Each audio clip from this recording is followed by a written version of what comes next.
حضرت موسیٰ علیہ السلام کے زمانے میں ایک شخص ایسا تھا جو اپنی توبہ پر کبھی بھی ثابت قدم نہیں رہتا تھا۔ جب بھی وہ توبہ کرتا تو وہ اسے توڑ دیتا تھا، یہاں تک کہ اسے اس حال میں 20 سال گزر گئے۔ اللہ رب العزت نے حضرت موسیٰ علیہ السلام کی طرف وحی نازل کی اور اس میں کہا، میرے اس بندے سے کہہ دو میں تجھ سے سخت ناراض ہوں۔ جب حضرت موسیٰ علیہ السلام نے اس آدمی کو اللہ تعالیٰ کا پیغام دیا تو وہ بہت غمگین ہوا اور جنگلوں کی طرف نکل گیا۔ وہاں جا کر اس گناہگار شخص نے ایسی خوبصورت دعا کی کہ اللہ رب العزت نے دوبارہ وہی نازل فرمائی۔ اس شخص نے بارگاہ رب العزت میں عرض کیا، اور اس دعا کو مانگنے سے پہلے میں اپنے تمام دیکھنے والوں سے بھی گزارش کرتا ہوں کہ آپ بھی اس دعا کو ضرور غور سے سنیے گا اور آخر میں آمین کہہ دیجئے گا اور اپنے لیے یہ ساری دعا مانگیے گا۔ اے میرے رب ذوالجلال، اس نے کہا، اے میرے رب ذوالجلال، تیری رحمت کم ہو گئی ہے یا میرے گناہوں نے تجھے دکھ دیا ہے، تیری بخشش کے خزانے کم ہو گئے ہیں یا بندوں پر تیری نگاہ کرم نہیں رہی، تیرے عفو و درگزر سے کون کون سا گناہ بڑا ہے، تو کریم ہے میں بخیل ہوں، تیرے کرم پر غالب آ گیا ہوں، اگر تو نے اپنے بندوں کو اپنی رحمت سے محروم کر دیا تو وہ کس کے دروازے پر جائیں گے، اگر تو نے دھتکار دیا تو وہ کہاں جائیں گے۔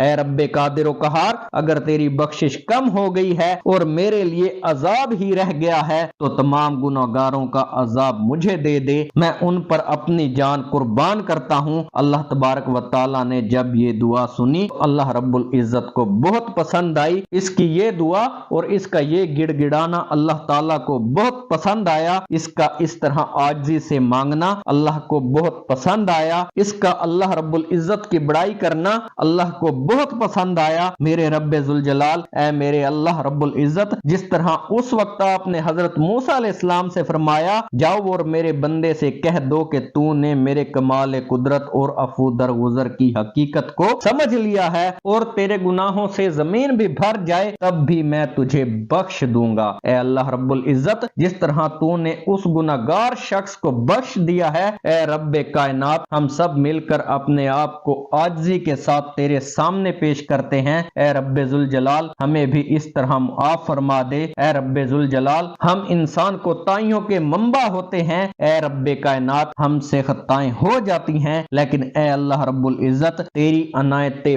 بہت زیادہ ہیں، لیکن رب ذوالجلال تیری کرم نوازی بہت زیادہ ہے، تیری کریمی اور رحیمی بہت زیادہ ہے۔ میرے پاک پروردگار، جس طرح اس گناہگار شخص کو تو نے معاف کر دیا، اے رب باری تعالی، ہم سب گناہگاروں کو بھی معاف فرما دے۔ آمین یا رب العالمین۔